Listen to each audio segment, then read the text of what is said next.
Before the court is Victor Brown. Mr. Brown is here today after failing to appear before this court on September 27th, 2023.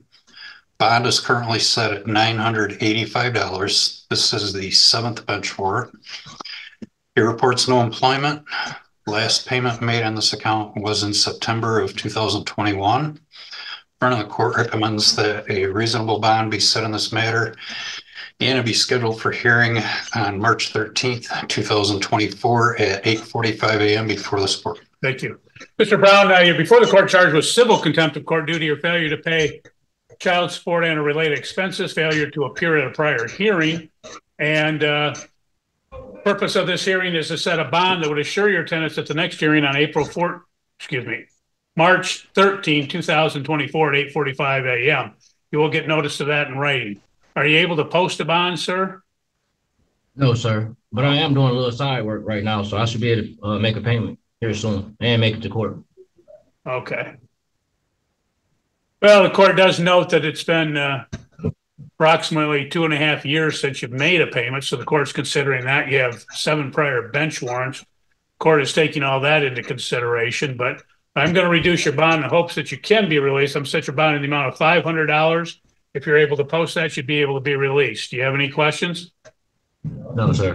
Okay, thank you. You're free to go. Have a good day. Mr. Gray is here today after failing to appear before referee Snyder on November 14th, 2023. Bond is currently set at $500. This is the second bench warrant. He reports that he is self-employed. Last payment made on this account was in November of 2023. Front of the court recommends that a reasonable bond be set in this matter and it be scheduled for hearing on March 13th, 2024 at 8:00 a.m. before this court. Thank you. Mr. Gray, you're before the court charged with civil contempt of court due to your failure to appear at a prior hearing as a result of your failure to pay child support. Purpose of this hearing is to set a bond that would assure your tenants at the next hearing on March 13, 2024 at 8:00 a.m. You will get notice of that in writing. Are you able to post a bond, sir? It just depends on how much it is. Okay. Well, court does note that you do have, your last payment was in November, so I'm considering that, but you do have 2 prior bench warrants. I'm going to reduce your bond, hopes that you could be released. I'm going to set your bond in the amount of $300. If you're able to post that, you'd be able to be released. Do you have any questions? No, sir. Okay, thank you. Free to go. Have a good day. Mr. Tidwell is here today after failing to appear before referee Croteau on July 28th, 2022. Bond is currently set at $701. This is the 11th bench warrant. He reports that he receives disability. The last payment made on this account was in March of 2022. Front of the court recommends that a reasonable bond be set in this matter and it be scheduled for hearing on March 13th, 2024 at 8:45 a.m. before this court. Thank you. Mr. Tidwell, you're before the court charged with civil contempt of court due to your failure to appear at a prior hearing as a result of your failure to pay child support. Purpose of this hearing is to set a bond that would assure your tenants at the next hearing on March 13, 2024 at 8:45 a.m. You will get notice of that in writing. Are you able to post a bond, sir? Not the 700 and something right now. I'm applied for disability right around that time when I had my court is when I had been in the hospital probably because I had 2 strokes. Okay. I've had 2 strokes, 2 heart attacks, and I just had a blood clot removed from my right arm, and I barely have any use of my right hand at all. Okay. So that's been my dilemma. I was doing good up until the point where my strokes come in. And then after that, they don't want me to work and whatever. Then I tried to go back to work. And when I tried to go back to work, that's when I had the blood clot go to my right arm from working. And I still have a blood clot in my right chest that could either go to my brain or into my right arm now. I'm working with U of M right now to have our open heart surgery to have that removed. Okay. Well, what I'm going to do is I'm going to reduce your bond in hopes that you could be released. I'm going to set your bond. Court notes you do have 11 prior bench warrants. The court's considering that. You haven't paid in well over 1.5 years, well, almost 2 years. So court is going to set your bond in the amount of $300. If you're able to post that, you'd be able to be released. Do you have any questions? No. Okay, thank you. You're free to go. Mr. Hamilton is here today after failing to appear before this court on September 8th, 2021. Bond is currently set at $2,091. This is the 12th bench warrant. He reports no employment. Last payment made on this account was in May of 2021. Front of the court recommends that a reasonable bond be set in this matter and it be scheduled for hearing on March 13th, 2024 at 8:00 a.m. before this court. Thank you. Mr. Hamilton, you're before the court charged with civil contempt of court due to your failure to appear at a prior hearing as a result of your failure to pay child support. Purpose of this hearing is to set a bond that would assure your tenants at the next hearing on March 13, 2024 at 8:00 a.m. You will get notice of that in writing. Are you able to post a bond, sir? No, Your Honor, right now. I got vertical where I'm swaying from my ankles all the way up. I got doctor's appointments and everything. I thought my child support was stopped because one of the kids wasn't mine. Okay. Otherwise, I've been making it. I never missed a court date in the past, but I'm going through health issues right now. If I can just get a PR bond, I'm supposed to be in court tomorrow. We're in Lenawee County. Right. Well, I'm not going to give you a PR bond. You got 12 prior bench warrants. You haven't paid now going on 3 years. So. Is there any way they can give me my blood pressure pills? I'm going through. I just got blood pressure the other day and don't know nothing about it, and it's like up in 190 something. Well, you have to talk to the nurse and the staff down there. I don't have control over what they do. I got an eye doctor and an ear appointment for the vertical where I'm swaying it. My eyes change colors, and I just can't do nothing. I'm going to reduce your bond in hopes that you would be able to be released, but I'm going to set your bond in the amount of $750. If you're able to post that, you'd be able to be released. I can't do that, sir. Okay. Thank you. I'm on the edge right now, like that, like passing out, dying. Well, we'll see you back on March 13th then, sir. Probably not. Have a good day. I have to go to the hospital. At 8:58 a.m. Court will note the appearance of Mr. Schaefer on behalf of plaintiff, Ms. Capture on behalf of defendant. We have two motions before the court. The plaintiff's motion to reopen proofs for newly discovered evidence and defendant's motion in limine. Mr. Schaefer, you can proceed, and why don't you address both of them at the same time? We don't have to jump back and forth. Very good, Your Honor. Thank you. Your Honor, I think the record is clear, at least from our perspective. We have discovered the prenuptial that was signed in 1991, just prior to these parties getting married, which addresses the spousal support issue in paragraph 7. And that was discovered pursuant to the affidavit after the proofs at the trial level have been completed and during the process that defendant had appealed the ruling of the court. At the status conference, I made that known to the court, and I, at that time, emailed a copy to the other side and so forth. I think it's appropriate that prenuptial be considered at the time that there's a hearing on the issue of spousal support that was remanded back to the court for further testimony. It certainly has relevance to a lot of the Olson factors. So I wanted to be transparent up front. So that's why I brought the motion to reopen in relation to that particular matter. And that's our position on both of these. There's nothing that is nefarious. It was an interesting argument on the other side. I did something that was unethical of holding back a prenuptial. If I have had the prenuptial, it would have been there at the time of the trial. It was very relevant at that time. It was just not found. And after an effort to go through many cupboards and shelves of records, it was discovered. And I don't think there's any question that it's authentic. And at least I haven't heard that argument up to this point. So I think it's relevant. The court can give it whatever weight it wants, but it's certainly relevant to the spousal support issue. Thank you. Thank you. Ms. Capture? Thank you, Your Honor. First, I would like to state that I think there was a misrepresentation by plaintiff here. The spousal support issue is not before the court. In fact, the Court of Appeals was very specific. The only thing the court is supposed to be doing is balancing the parties' incomes and needs. Those incomes and needs have already been presented to the court during the course of the trial in this case. And therefore, the spousal support itself is not at issue. The factors have already gone through. The prenup would have been an objection or a defense perhaps to spousal support, but it was never raised during the course of the proceedings. It was apparently located back in August of 2023, which would have given plaintiff plenty of time to file a motion in this court to stay proceedings of the well, to at least present the spousal support claim that it was barred. Again, we haven't addressed the authenticity or enforceability of the prenup because it's not an issue in this case. The parties have gone through an entire trial, have gone through an entire appeal, and the Court of Appeals has stated that they only vacated the alimony and gross award, not that they vacated any spousal support ruling. Again, the motion in limine that we have presented is based on a standard that evidence should be presented about issues that are relevant, material, and admissible. To quote People v. Mills, which is referenced in our brief, if the evidence is offered to help prove a position which is not a matter in issue, the evidence is immaterial. And again, Your Honor, the spousal support is not at issue. The prenup, therefore, cannot be material to helping balance the parties' incomes and needs.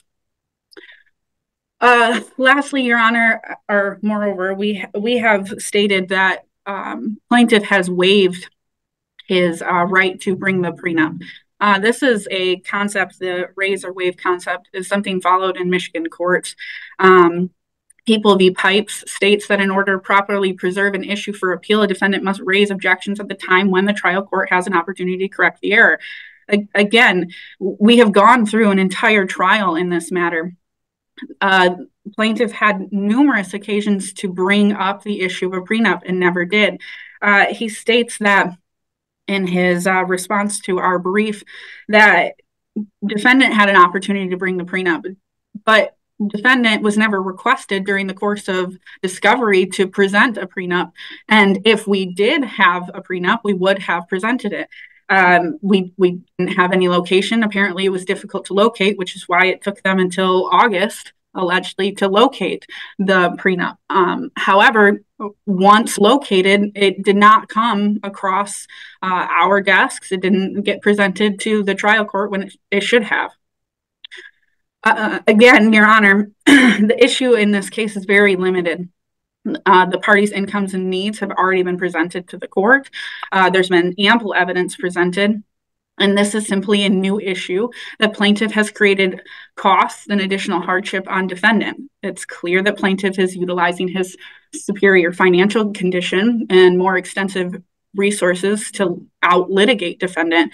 And that should be sanctioned, Your Honor. This is a clearly frivolous motion. It's standing has simply no court rule, no case law, nothing in support of it. It disregards court rules that are directly on point, which state that new evidence that would require a new trial, because this simply would require a new trial, is barred after 21 days. And yet, plaintiff has now filed a motion to reopen proofs. Again, Your Honor, the allegations that this potentially could be an enforceable or authentic prenup can't even be addressed here. We would need to open an entirely new trial because our approach would be completely different had we been presented with a prenup when it was appropriately supposed to be presented. The costs that would go into having an entire evidentiary hearing on the authenticity and enforceability of the prenup would also be extensive. And again, defendant is not full of money. That is the whole reason we're here. We need spousal support. The spousal support that was awarded previously was inequitable and unfair to defendant. And she is essentially barely getting by having to dip into whatever property award that she was given. So, Your Honor, we're asking for costs and fees in this matter as well, and sanctions for having to present these arguments today. Thank you. Thank you. Well, in this case, the court has read all the pleadings, and the court does note that, again, there was no ill will or nefarious basis by plaintiff for presenting this motion at this time. Clearly, if they could have brought it up at the time of trial, they would have, as that would have directly addressed the issue of the spousal support. And there's multiple cases that discuss newly discovered evidence that was not able to be discovered at the time of trial, which they weren't, or the court does believe they would have brought it up at that particular time. A prenuptial agreement would be applicable to the factors under Sparks v. Sparks at 440 Mich 141 and 1992 case, which the court must consider as whether to grant or deny spousal support. And so as a result, the court, recognizing the defendant's objection, would at this point grant plaintiff's motion and will consider the prenuptial agreement at the time of the remand hearing. And as a result, the defendant's motion in limine will be denied at this particular time. I'll ask Mr. Schaefer, you prepare an appropriate order. And should there be any need for, I know we're set sometime in May, I believe, if there's some additional time, Ms. Capture, that you are needed because of this, the court would entertain that motion to, again, adjourn and extend the hearing in this matter. With that, you're free to go. Have a good day. Thank you, Your Honor. Thank you. That's bullshit. 24 at 9:45 a.m. Court will note the appearance of Ms. Thomas on behalf of plaintiff, Ms. Camfield on behalf of the defendant. This matter is before the court on the plaintiff's motion for entry of order. Ms. Camfield, is correct? I haven't seen any objection or anything of that nature. No, there was no objection, Your Honor. In fact, if Ms. Thomas had sent me the court's prior order as approved as to form, I would have signed it and there wouldn't have been a need to be here. So I'm not sure why this was scheduled. Okay. Well, apparently, Ms. Thomas, there is no objection, so the court will enter your order in this particular matter. And that will conclude the matter. Unfortunately, we had to be there, but that's the way it works sometimes. Case So 2024 6-9 DM, Nicole Baker versus Nicholas Baker, Attorney McNiff for plaintiff. good afternoon to both of you. Mr. Baker, you're probably not aware of what we do at the scheduling conference is to put in place various dates and processes so the case will proceed in an orderly fashion. So I will ask Ms. McNiff first as she represents plaintiff, then I'll go to you to get your input as well. So Ms. McNiff, what issues are in dispute in this case? I'm not sure if custody and parenting time are in dispute. That would depend on whether or not Mr. Baker is satisfied with the current temporary order. If not, then I would say both would be in dispute. And in that case, child support maybe too. Certainly property and debts would be in dispute. Okay. Mr. Baker, enlighten me. Do you think custody, parenting time, or support are in dispute? No, Your Honor. I went over the temporary order and I'm okay with what is presented. So the court will put down only property division and debt to that are disputed issues. That sounds good to me. Ms. McNiff, have you done any discovery, or you anticipate any discovery? I've done a little. I don't think that I would need more than probably 30 to 45 days. Okay. Mr. Baker, discovery is the process whereby you can acquire information from the other side. So you can do that through interrogatories, which are questions that must be signed under oath. You can do it through a request for production of documents. You can take depositions or any other myriad of things. But do you anticipate you're doing any discovery? I don't believe so, Your Honor. I don't think that I really disagreed with any, like, I don't dispute property so much or the debts. I mean, I don't know how this works by any means, but the conversations that were had or what I've seen in the paperwork, I'm okay with what is there. Ms. McNiff, have you forwarded a proposed property or judgment of divorce? I haven't, but I'm thinking maybe I should do that. Well, I'm thinking that rather than put in place the scheduling order and setting the matter for mediation, it might be wise to simply not do it at this point. I can absolutely talk to my client and we can put together a proposed judgment and send it to Mr. Baker and see if we can resolve it quickly and easily. Okay. You understand what's going to happen, Mr. Baker, is they're going to do a proposed judgment and send that to you. And if you agree with it, then obviously the issue is resolved and we don't need to proceed further. Oh, okay. So what I'll do is just dispense with the scheduling order at this time.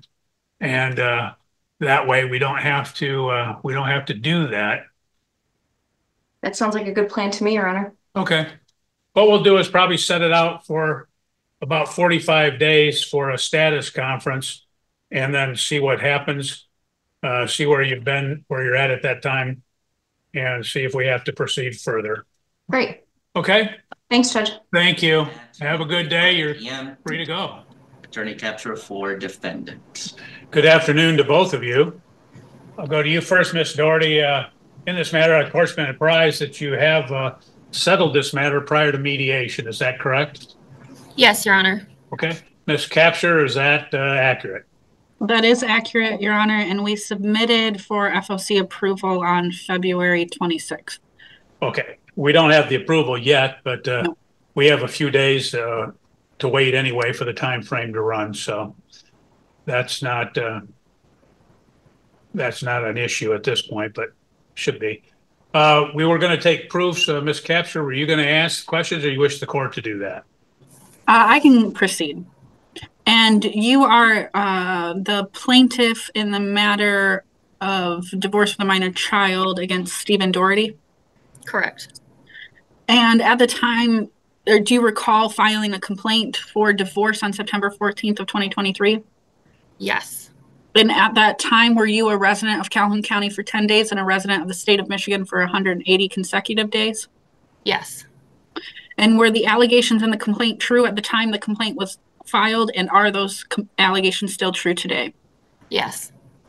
And are the allegations true that there has been a breakdown of the marriage relationship to the extent that the objects of matrimony have been destroyed and there remains no reasonable likelihood that they can be repaired? Yes. And while we are waiting for the statutory time limit to run, if Judge Kirkham did not grant the judgment of divorce on that day, are there any circumstances where you could live together with Mr. Doherty as a married couple? No. Is there any possibility of reconciliation of the marital breakdown? No. Are you currently pregnant? No. And in the proposed judgment of divorce, you have stated that you wish to have your maiden name returned to you if you so wish to pursue. Is that correct? Yes. And have you had the opportunity to review the judgment of divorce and all of its support provisions, including the property distribution and waiver of spousal support? Yes. And have you reviewed the child support, parenting time, and custody provisions? Yes. And do you believe those are in the best interest of the minor child in this matter? Yes. Do you believe that the judgment and its terms are fair and equitable? Yes. Do you understand that you had a right to trial in this case, and at trial, Judge Kirkham could have ruled more favorably, less favorable, or substantially similar to the ultimate settlement in this case? Yes. Are you asking Judge Kirkham to enter the judgment of divorce and waive your right to trial? Yes. Do you have any questions for me or for the judge? No. Thank you, Your Honor. I have no further questions. Thank you, Ms. Capture. Court will find that the testimony does establish the statutory basis. There has been a showing there's been a breakdown of the marital relationship. The court will preserve the proofs pending the running of the time frame. Ma'am, you're not divorced until I actually sign that. We're probably about a week and a half out. But once that time runs, we'll get it entered. And once we have the front of the court approval as well, and then you will be divorced at that time. So best of luck to you, ma'am. I hope everything works out for you. And the court will conclude this matter at 1:40 p.m. You're free to go. Have a great afternoon. Thank you, Your Honor. Thank you, Judge. Schaefer for plaintiff and Unlaw for defendant. Good afternoon to everyone. Good afternoon, Judge. Start with you first, Mr. Schaefer. Tell me, we have notes saying the case settled prior to mediation. Is that accurate? I think 99.2% accurate. Okay. I have Mr. Umlauf has made an attempt at a judgment, sent it to me. I sent back some comments. I think we are in dispute at 2 or 3 things, which I'm hoping I need a little time to sort through those. Okay, is that accurate, Mr. Umlauf? It is, Your Honor. Mr. Schaefer did send me several comments and proposed changes, most of which I think are clarifications and things that would be easy to figure out either by agreement or to work out a resolution. The 2 issues that I think will be the biggest sticking points are the issue of who declares the minor child as a dependent for tax-related purposes. The settlement agreement signed by the parties and council back in, I believe, February, or late January, excuse me, was silent on that issue. And there is a dispute at this point regarding the child support calculations I submitted. I indicated to Mr. Schaefer that I would be reviewing the calculations I did to make sure there wasn't simply a math error on my part. But we may, I think we may need a ruling from the court on those 2 issues if we're unable to resolve them. Okay. Well, what the court's going to do is I'll give you about 2 weeks to see if you can come to a resolution. If not, we will set the matter for trial, and we will contact your offices and see when you're available, and sometime in later April. Okay. All right. Okay. Are we resetting the settlement to 2 weeks? Nope. Or just monitor? Yeah. Okay. Okay. Anything else, Mr. Schaefer? No. Paul, let's see if we can get this thing resolved. Get back to me as soon as you're able to. Certainly. Okay. Thank you. We'll let you go. Have a good afternoon. Thank you. Thank you. Thank you. Is this Mr. Vanderhorst? It is. Can you hear me? Yep. Yes. Mr. Vanderhorst, I'll tell you, you're making us old guys look bad on not being able to connect with the technology. You know that? Well, yeah. Well, that's for sure. I really apologize, Your Honor. No, that's all right. I'm. Yeah, it's all my fault. Let me. Now I've got it on the phone and on my Zoom here. Well, maybe get rid of it on your phone if you can hear it. Well, it shows that you're still muted. Oh, because that's his video. Oh, okay. Mr. Reinert, what we're going to do is take some testimony from you. So if you would raise your right hand, we'll have you sworn in, then we'll proceed. Do you solemnly swear or affirm the testimony you are about to give shall be the whole truth and nothing but the truth? Yes, Your Honor. Okay, thank you. Go ahead, Mr. Vanderhorst. Okay, thank you, Your Honor, and I apologize once again. No problem. Hi, Wyatt. My name is Joe Vanderhorst, and I am filling in for Wesley Todd today. Wyatt, do you remember back on or about September 21, 2023, you, with the help of your attorney, prepared a complaint for divorce? You remember that? Yes, sir. And were the allegations contained in that document true at that time? Yes, sir. Are they still true today? Yes, sir. And you have lived in the state of Michigan for at least 180 days and in the county of Calhoun for at least 10 days before filing that paperwork? Yes, sir. You were married on August 15, 2016 in Jamaica? Yes, sir. You separated on or about August 13, 2022? Yes, sir. You have one minor child together, Silas? Yes, sir. And you're doing a shared custody, but you're enjoying about every weekend parenting time? Yes, that is correct. And you believe that's in the best interest of your son? Yes, sir. And he was born in December of 2013? Yes, that is correct. And you did separate all your personal property and your real property, if you had any, and you believe that your division of your assets are fair and equitable to both you and your wife? Yes, I believe so. Is your wife pregnant? No. And has there been a breakdown of the marriage relationship? Yes, I believe so. To the extent that the objects of matrimony have been destroyed? Yes, absolutely. Does there remain any reasonable likelihood the marriage could be preserved? No, I do not believe so. Could you briefly tell Judge Kirkham what led to the breakdown? It had been on a steady decline for a couple years, but eventually she found someone at work that she'd rather be with, so she left me for them. And so you would like, once the judgment of divorce is prepared, and the party sign as well as the front of the court approves it, do you want Judge Kirkham to sign your judgment of divorce and grant your divorce? Yes, sir.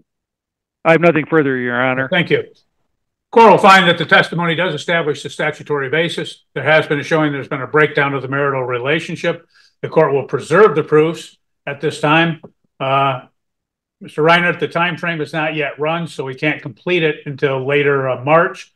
But as soon as the time frame runs, I note we do have front of the court approval. We'll get that entered and completed, and you'll be divorced at that time.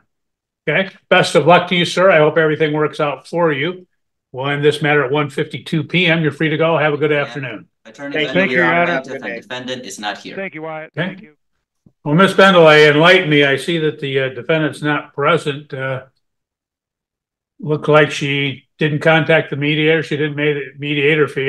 Has she been doing anything in the case? That would be the father as the defendant in this one. I have plaintiff mother, Judge, but we were able to have some correspondence after Attorney Brundage indicated that he wasn't going to conduct mediation. We reached an agreement, and I have sent that. We have signed agreement that I've sent to the front of the court for approval. Okay. I sent that beginning of February, I believe. So I'm just waiting on them. I understand they're kind of backed up. They are backed up right now. Yeah. Well, why don't we do this? What we'll do is schedule if you want to call my office and schedule a pro confesso hearing. Oh, this is a DC case, Judge. Oh, DC. Okay. I see. Okay. Well, then as soon as we get the front of the court approval in, we can get this matter resolved then. And they, like I say, they've been running about 3 weeks, so we should have it any time. And I had spoken to your staff, and they were very helpful to let me know that as well. Great. Do you think we should set a status to monitor? No, we'll just see if it comes in. Okay. Okay. Thank you, Ms. Baddeley. We don't want to keep you any longer. You have a good afternoon. Thank you as well, Judge. All right. Thank you very much. Okay. So now, Judge, we have this situation. So I have nobody here for the Gallagher, but no idea what happened, but let me call this here. So this would have been for Gallagher Industrial versus Skymint and Silo 59 LLC. No party is present. Okay. Court will note that this matter was reset from January 22nd, 2024.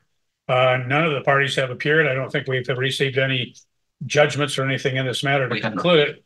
Well, intent will be the court will send out a notice of intent to dismiss if we don't hear from the parties and get this matter back on track.